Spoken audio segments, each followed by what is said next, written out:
So today we are going to start about the anatomy of stomach, which is the part of digestive system, and stomach is a part of GIT. It is a part of GIT, gastrointestinal tract.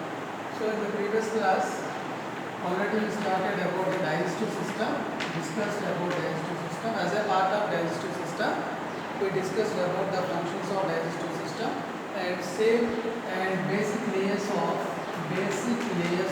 GIT,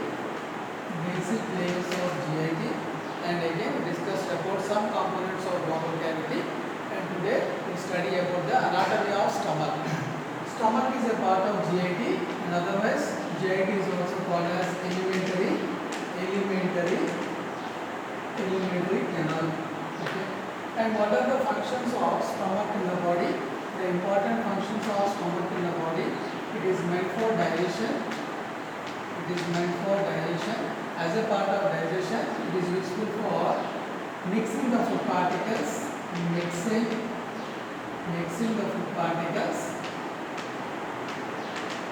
and propulsion of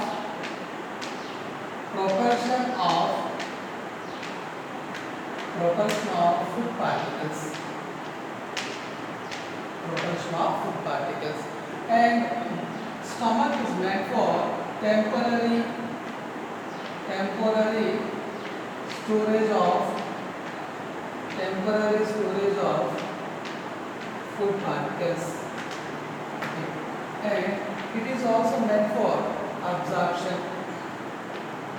And the absorption function of stomach is very less compared to that of intestine. Intestine is majorly meant for absorption of food particles, that is, passage of food particles from GIT into the blood circulation is called as absorption.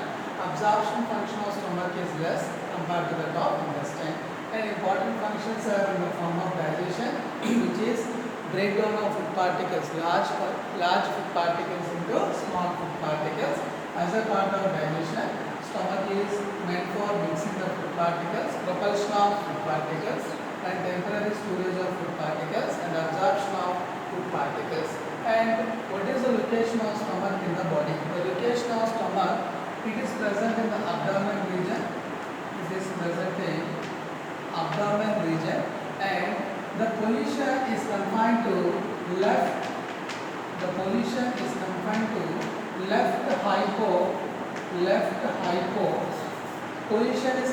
to left hypochondriac region.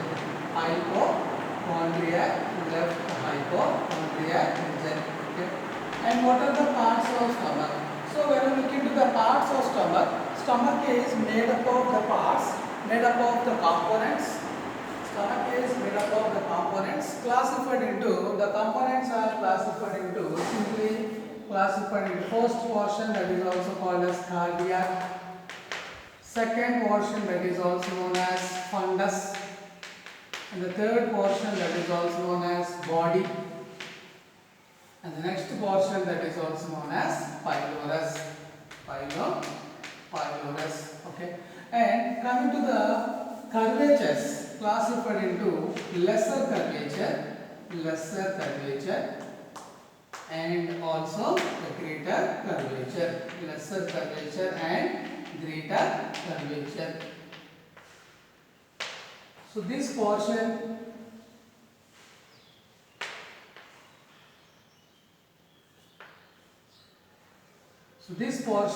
of the stomach, it is called as cardiac, and this dome-shaped portion of stomach is known as fundus, and this portion is now called as body, and this portion now it is known as pylorus. Okay. And this portion of the stomach, that is opening of the stomach, is now called as curvature from esophagus to the stomach, that is simply called as cardiac portion, and dome shaped portion of stomach is called as fundus, and this portion, broad portion, is called as body, and below the portion of stomach connecting to the duodenum, that is called as pylorus. And pylorus contains two parts, again classified into pyloric antrum and pyloric canal. So which portion is pyloric canal and which portion is pyloric antrum? So this portion is called as pylorus, and the portion of pylorus facing towards the body, now it is called as pyloric antrum, and the portion of pylorus facing towards the duodenum, now it is called as pyloric canal. And curvatures of the stomach, so this portion is now called as lesser curvature, lesser curvature. That is the convex portion of stomach, now it is called as lesser curvature, and the concave portion, now it is called as greater curvature. So this portion is called as greater curvature and this portion is now called as lesser curvature. Okay. And moving towards the histology of the stomach. So when we look into the histology of the stomach is made up of same 4 basic layers present in the wall of GIT. So we discussed in the previous class, that is the GIT, which is a long tubular structure. It is made up of 4 basic layers. In similar fashion, when you look into the stomach is also made up of same 4 basic layers. The layers are classified into mucosa layer, and the next layer now it is classified into submucosa layer, and the third layer that is now called as simply muscularis layer, and the last layer that is also known as serosa layer. So these layers are present from interior to the superior. So coming from interior region, so consider this as a wall of stomach. The wall of stomach is made up of 4 basic layers. The first layer starting from interior. The first layer now it is called as mucosa layer. Okay. And the next layer now it is simply called as submucosa layer. And the next portion or next layer that is called as muscularis layer. And the last layer that is also called as serosa layer. Okay. So it is made up of 4 basic layers. So what are the components of these 4 basic layers? So moving to the first layer, mucosa layer. So what is mucosa layer in the stomach? So the mucosa layer of stomach is made up of epithelium, and epithelium is now called as epithelium now present here is now called as columnar epithelial layer. So that is mucosa layer is made up of epithelium, columnar epithelium, and the cells are now classified into epithelial cells here now can be classified into surface mucus cells. And the next layer, that is the mucosa, is again made up of 3 layers, that is simply epithelial layer. And the next layer that is now called as lamina propria, and the next portion that is also called as muscularis layer. So here the first layer of mucosa is epithelial layer, which is simple columnar epithelial cells, and the cells are also classified into surface mucus cells. And the next layer of mucosa is simply lamina propria, and which is nothing but the connective tissue layer, and the mucosa is again made up of muscularis layer, which is a muscle layer. So within the mucosa, this form of epithelial cells, okay, they penetrate deep into the lamina and they form the column or pillar shaped cells or structures. Simply they are classified into gastric pits. So that is here the epithelial cells, and here the epithelial cells present in the mucosa of the stomach, they extend deep into the lamina propria and they form the structures, they form the pillar-like components which are also called as gastric pits. So here you can see, consider this as a mucosa, and within the mucosa we can see the formation of gastric pits. So the epithelial cells now they pass deep into lamina propria,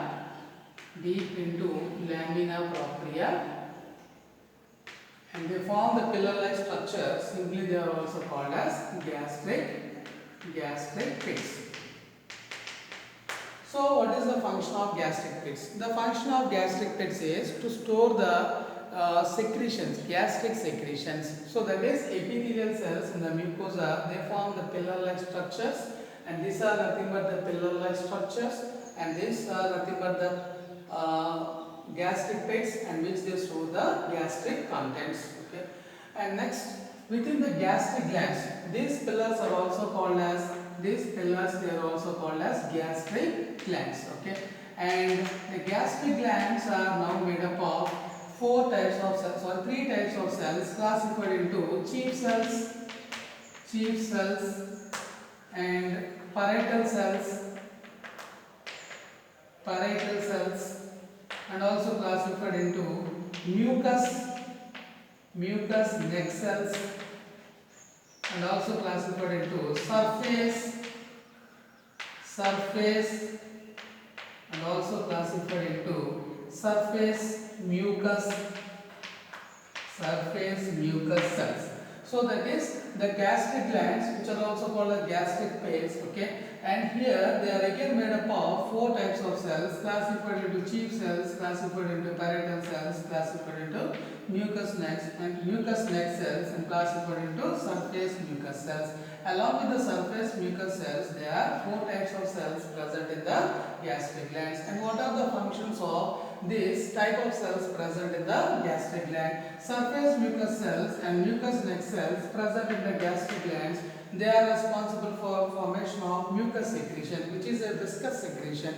Mucus secretion is a protective secretion present in the stomach, and this kind of mucus secretion present in the stomach, it is present in 1 to 3 mm in the stomach, and they are meant for protection of epithelial cells from the gastric juice. Okay. And again, the function of chief cells are meant for formation of hydrochloric acid. Okay. And parietal cells are meant for formation of hydrochloric acid, and chief cells are meant for formation of pepsinogen, and also chief cells are also responsible for formation of gastric lipase enzyme, that is called as gastric lipase. Parietal cells are meant for formation of hydrochloric acid, and it is also useful for formation of intrinsic factor within the stomach. Intrinsic factor, this is a protein in the stomach. It is useful for absorption of intrinsic factor is useful for absorption of vitamin D. Okay. Next.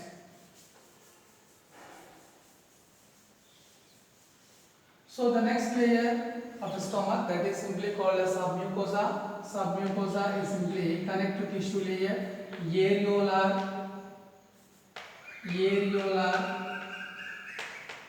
areolar connective tissue, and muscularis is simply smooth muscle tissue, and this type of smooth muscle tissue is arranged in three patterns. They are arranged in the form of longitudinal pattern. They are arranged in the form of circular pattern. They are arranged in the form of oblique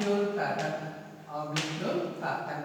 So that is simply within the stomach, within the wall of stomach, the muscle is arranged in the form of smooth muscle is arranged in the form of longitudinal pattern, in the form of circular pattern, in the form of oblique pattern. Longitudinal pattern, in the sense they are arranged, muscle is arranged longitudinally, and circular pattern is nothing but muscle is arranged in the form of circular pattern. Oblique pattern, muscle is arranged at an angle, now it is classified into oblique pattern. Then moving towards serosa. What is serosa? So serosa is the layer of stomach. Serosa is made up of epithelium, and the epithelium here is also called as mesothelium, and mesothelium along with connective tissue is present in the serosa, and serosa is a part of peritoneal layer which covers some of the abdominal organs in the human body. So the wall of stomach is made up of mucosal layer, which is again made up of again epithelial layer made up of lamina propria and again made up of muscularis layer. Epithelial cells, here they also form the gastric glands, and gastric glands are again made up of four types of cells which are meant for formation of gastric juice. All the secretions made by the gastric cells, now they are together form the gastric juice, and in general the gastric juice, daily secretion of gastric juice is nearly some 1000 to 2000 ml within the human body. Okay, and again the layers are classified into submucosa, which is also connective tissue layer, and muscularis layer, which is nothing but the smooth muscle layer, serosa layer, which is epithelium along with the connective tissue layer. Then moving towards the digestion in the stomach. Digestion of food within the stomach is happened in two forms, that is in the form of mechanical form, that is in the form of mechanical form, that is in the form of chemical form. Mechanical form is nothing but mechanical digestion, chemical form is nothing but chemical digestion. Okay, mechanical digestion of food particles. So digestion is simply breakdown of complex substances into simple substances. Mechanical digestion in the stomach is simply because of peristaltic movement, because of peristaltic movements. Okay, so that is peristaltic waves that pass for every 15 seconds. Okay, nearly some every 15 to 25 seconds peristaltic waves are passed within the GIT wall within the stomach, and this kind of peristaltic waves is now useful for mixing the food particles, now useful for breaking the food particles. Okay, and again peristaltic waves are less at the fundus portion, more in the body portion of stomach, and they are intensified within the pylorus portion of stomach. Okay, so this kind of peristaltic waves generated for every 20 seconds. Okay, so this kind of peristaltic waves, now they are useful for pushing the food particles from the stomach into the duodenum. Okay, and for every 3 minutes the food enter into the stomach, nearly some 3 ml of food may be passed from stomach into the duodenum. Okay, and this kind of peristaltic movement within the stomach is meant for mixing the food particles, is meant for conversion of food particles into soupy liquid, and the soupy liquid is also called as chyme. Soupy liquid is also known as chyme. And coming to the chemical digestion. So what do you mean by chemical digestion? Chemical digestion is nothing but breakdown of food particles by means of some chemicals, with the help of some chemicals. And the chemicals here which is useful for breakdown of food particles can be in the form of gastric lipase, salivary amylase, and in the form of pepsin. Okay, in the form of pancreatic, and also in the form of pancreatic lipase. Okay, so here the salivary amylase, which is useful for breakdown of enzyme, which is useful for breakdown of carbohydrates in the stomach, and gastric lipase, and gastric lipase in the stomach is useful for breakdown of fatty food materials, and pepsin in the stomach is useful for breakdown of proteins into individual amino acids. Pancreatic lipase within the stomach, it is again useful for breakdown of fat into the simple substances. It can be useful for breakdown of triglycerides into monoglycerides, and also short chain fatty acids. Pepsin is normally activated. Pepsin is activated whenever it comes in contact with the hydrochloric acid. In general, pepsin is present in inactive form, that is, it is present in the form of pepsinogen form, and when it comes in contact with hydrochloric acid, it is converted into active form, that is called as pepsin. Pepsin is useful for breakdown of protein food into the individual amino acids. Salivary amylase simply it is useful for breakdown of carbohydrates. Okay, and pancreatic lipase is useful for gastric lipase, and pancreatic lipase is useful for breakdown of fatty substances. Okay, so this is nothing but the mechanical digestion, this is nothing but chemical digestion. Mechanical is nothing but some kind of force is useful for for breakdown of food particles. Chemical digestion is simply by means of some enzymes, the food is breakdown into the simple substances. Now it is called as chemical digestion. Okay. So this is about the anatomy of stomach, and this is about the chemical mechanical digestion in the stomach. Okay. Hope you understood, and we meet in the next class with other topic.